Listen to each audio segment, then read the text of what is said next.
Hey, Hotep, you guys. Welcome back to the Chosen Few channel. I'm your host, Matthew Daniels, the author, writer, scribe, and bookworm. I'm not a bookworm world. I'm the real bookworm. Make sure you get it right. And as always, may your name live on forever. And may your memory, family, your memory never die. Thanks for tuning in. Y'all saw the title. We talking about blackface KKK and doing what must be done. Now, I chose to call the title of this Blackface KKK because that's a phrase that I hear my brother. Shout out to Court Figure TV. That's one thing that I hear my brother Court Figure say a lot. He talk about the Blackface KKK. And he's talking about people that look like you, but they're really not for you. Hence the Blackface KKK. And so what I wanted to highlight in this video, you're going to see why that phrase, blackface KKK, goes well with the theme doing what must be done.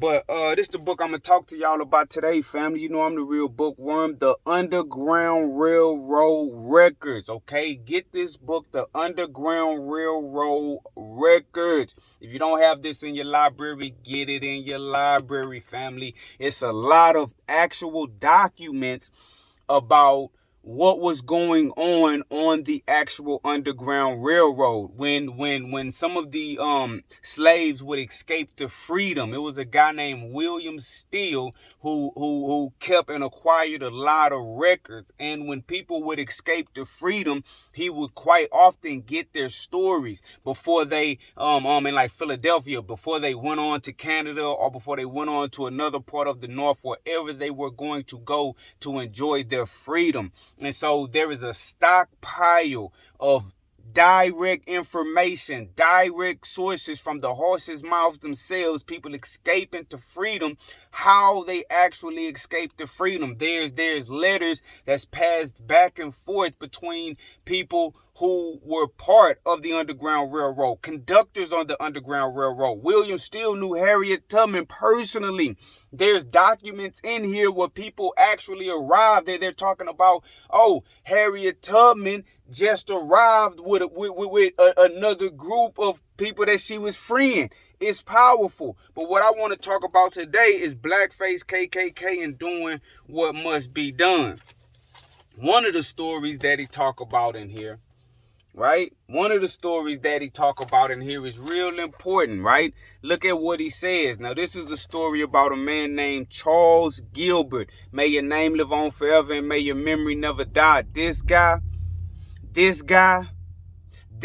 escape is so real, man. This guy escape is so real, it's gonna blow your mind, family. It's gonna blow your mind, family, what this man endured to get free. And how I want you to associate this in your own mind. You have to have something that matters to you, like freedom mattered to Charles Gilbert. That's what I want you to be thinking about. Doing what must be done to achieve your goals. You have to want it like he wanted freedom, family. Look what it says. Fleeing from Davis, a Negro trader, secreted under a hotel, up a tree, under a floor, in a thicket, on a steamer. These are just a brief example of what this guy went through to get free. But you see, he was escaping from a Negro trader. Blackface KKK. Everybody that looked like you ain't for you. It says in 1854, Charles was owned in the city of Richmond by Benjamin Davis, a notorious Negro trader. There were also Negro slave traders, family. You have to understand this. If you saw the movie Django, that role that Django played of the Negro slave trader was a reality. Blackface KKK, everybody that looked like you ain't for you. This guy had to get away from him in order to get his freedom. It was this guy, the Negro trader, who was holding him back. Make the connection in your mind, family. Sometimes there are things that are close to you that you need to get away from, because it is that that is holding you back. You think that is for you, and it is not for you, right? At one point in the story, it says Davis was of the opinion that this article must bring him a top price, saying the Negro slave trader. This is how he saw it. This is how he saw this man, right? His brother. This is how we saw him. Because of how he looked, he felt like he could get him a good price. So like month after month after month, he was trying to sell him for a very high price. Like, oh, I got me a Negro that look good. I can get a good price for him. And so, he month after month, day after day, he was trying to sell him. They say that this particular blackface KKK Negro trader, what he did is he sold a lot of Negro slaves throughout the year. It wasn't like he was getting slaves to have them and own them. Yeah, he owned them because he was a slave trader, but he was buying them and trying to make a profit off of them. So he was flipping people.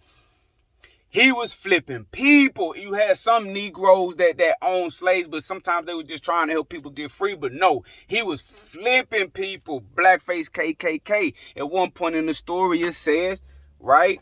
A man of ordinary nerve would have declined this condition unhesitatingly. What they're talking about is eventually Charles found out that he could get his freedom aboard a steamer. And so he was like, okay, I'm gonna pay to get on this steamer so I can get free, right? So I can get to some freedom. And the steamer was so far away that they're saying that with his nerve, there was like a person with average nerve would not have wanted to take that opportunity because they felt like they would have got caught trying to actually make it to that steamer. That's why it says a man of ordinary nerve would have declined this condition unhesitatingly. They would have declined the offer. On the other hand, it was not Charles's intention to let any offer slide. Indeed, he felt that he must make an effort even if he failed. He could not see how his lot could be made more miserable by attempting to flee. Now pause right there for a second. Sometimes, man, we don't really go after our goals. We don't chase our dreams. We don't chase our vision. And honestly, actually trying to chase your goal and your vision and your dream, you really can't make the situation no worse. You know, I don't even know what you're afraid of. Listen, you're here for a reason. I'll be telling people this. You're here for a reason. There is something that you wish to do. You should get about doing it. You don't know when you will die, family. You don't know when you will die. Now, don't live your life in a way that it infringes and impedes upon others and harm others. But without that, go for it.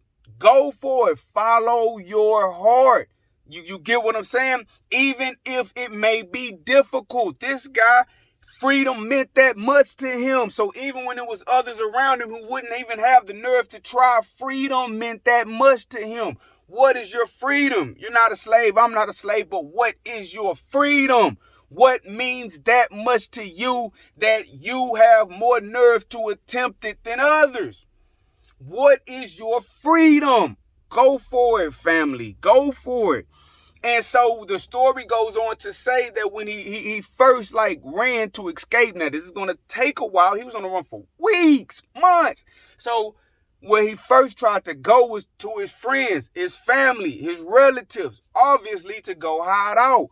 But the blackface KKK Negro slave trader knew that his family was there, so he laid traps. He offered a reward. He told people in the area, and all of the area where his family was at, the blackface KKK laid snares there, right? And look what it says about that. Charles, the mighty man who escaped, what you have to be Charles in this analogy. Charles had scarcely reached his old home before he was apprised of the fact that the hunters and watchdogs of slavery were eagerly watching for him. Even his nearest relatives, through fear of consequences, had to hide their faces as it were from him. None dared offer him a night's lodging, scarcely a cup of water, lest such an act might be discovered by the hunters, whose fiendish hearts would have found pleasure in meting out the most dire punishments to those guilty of thus violating the laws of slavery. So they came down on their family members so that they would not help him, and it worked.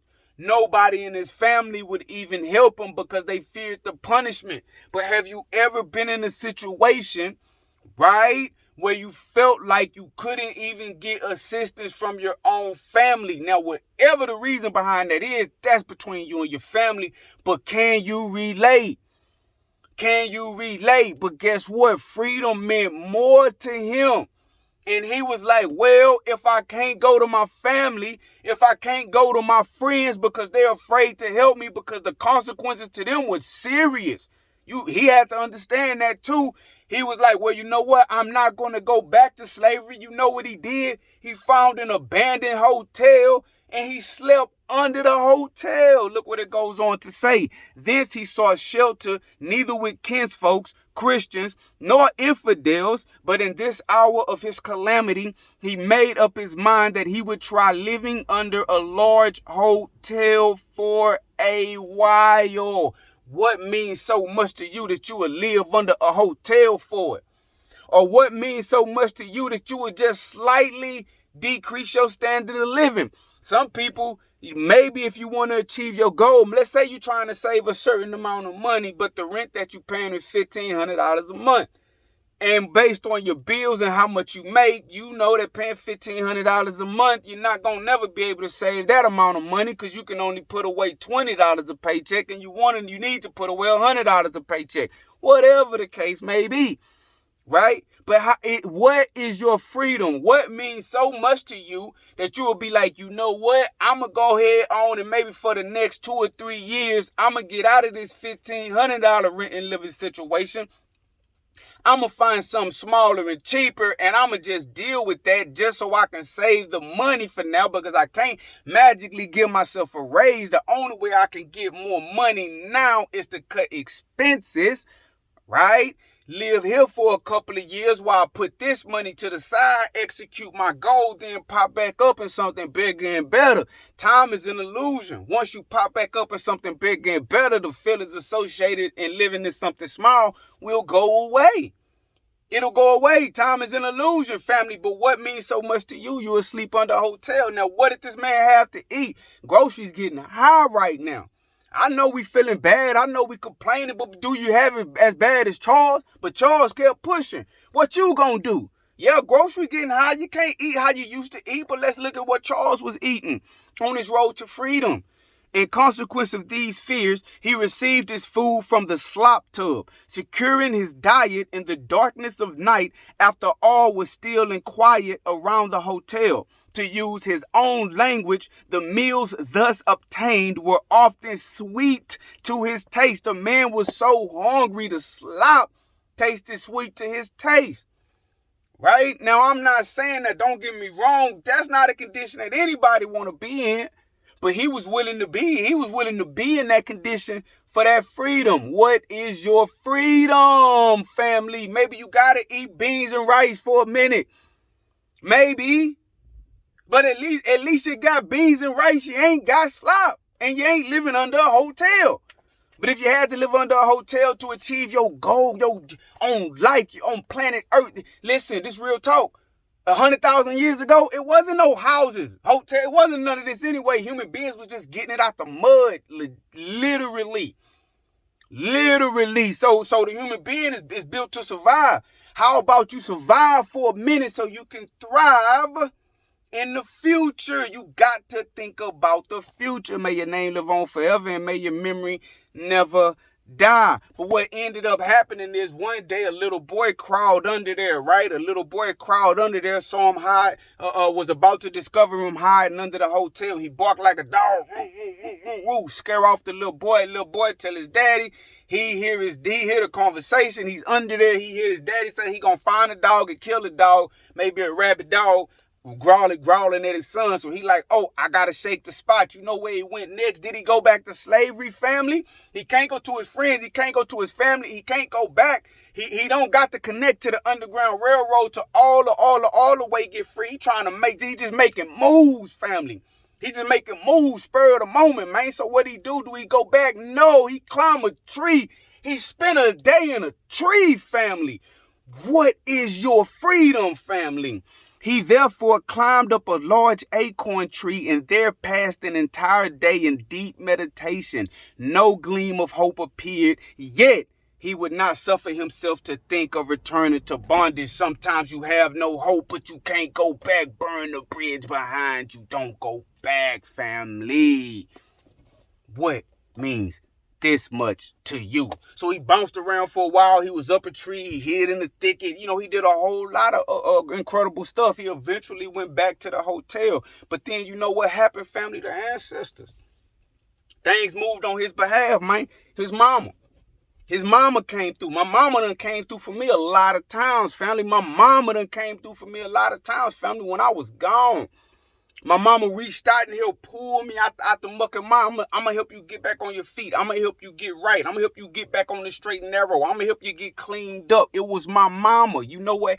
It was his mama. Even at the punishment of death for her and everybody around him. You know how crazy it was back in slavery, right? For the Negro race. Right? You know how crazy it was, but his mama was like, man, you know, that's my son, man. That's my son, man. His mama, let me see. His appeals had last reached the heart of his mother. She could no longer bear to see him struggling and suffering and not render him aid, whatever the consequences might be. If she at first feared to lend him a helping hand, she now resolutely worked with a view of saving money to secure him. Here, the prospect began to brighten, family. And so I'm telling you, you push. Even if they try to turn your own family against you, what you're doing is righteous. If you're on that divine path, you keep pushing, and the helping hand is going to come, man. The helping hand is going to come, man. The helping hand is going to come because there's somebody that think like you. And then there's somebody that's going to see it like this man mama saw it. And she reached out to help him. It's like, yeah, your mama may reach out to somebody, anybody, but I know how many times my mama done reached out to help me. So what she ended up doing, she got some money to actually pay to get him the freedom. He had to hide for a little bit longer. He went back to the place where he was hiding under the stairs. But he was upstairs. Somebody snitched on him. The cops show up. As soon as he get there, they start looking. Cop come upstairs to search for him right where he was at. But in that room was a whole lot of women clothing. So my boy Charles, what is your freedom? He put on women clothing, bonnet, dress, the hat, the whole 9 yards. He get up like a female and boom, walk past the officers, man. What is your freedom, family? Y'all need to know these stories. You need to know what your people did to actually get free. How they do what must be done. Do what must be done to achieve your dream, family. Dressed up like a woman, he walked past the cops. Look what it say. The next instant, he was going downstairs in the presence of the officers. His old calico dress, bonnet, and wig attracted no further attention than simply to elicit the following simple questions. Whose gal are you, Mr. Cockling, sir? What is your name? Delilah, sir. Go on then, said one of the officers, and on Charles went to avail himself of the passage on the steamer which his mother had procured for him for the sum of $30. He got free, family. And so look at what they say about him. Look at what they'll say about you after you endure to the end, family. You got to endure to the end. They say, but after all the hope of freedom outweighed every other consideration, and he was prepared to give up all for liberty. To die rather than remain a slave was his resolve. What are you willing to die for? As to the, this is the part I want to read for you. It says, so marvelous were the incidents of his escape that his sufferings in slavery previous to his historic struggles to throw off the yoke were among the facts omitted from the record. So his story is so marvelous out of all the ones that they're telling you because of what he endured and overcame. So when you get to the point that he got to, guess what? How marvelous will they say your exploits were? That's why you have to look back. You have to look back to what those who came before you have done to know what you should do now, family. Blackface KKK and doing what must be done. Do what must be done to achieve your dreams and goals. What is your freedom? This your brother Matthew Daniels, a.k.a. I'm Pooh, a.k.a. The Chosen Few, a.k.a. The Real Bookworm. I'm not a bookworm world. I'm the real bookworm. Make sure you get it right. And as always, may your name live on forever and may your memory never die. All books by Matthew Daniels available at dandyandbigherm.com. Y'all check it out. Hotel.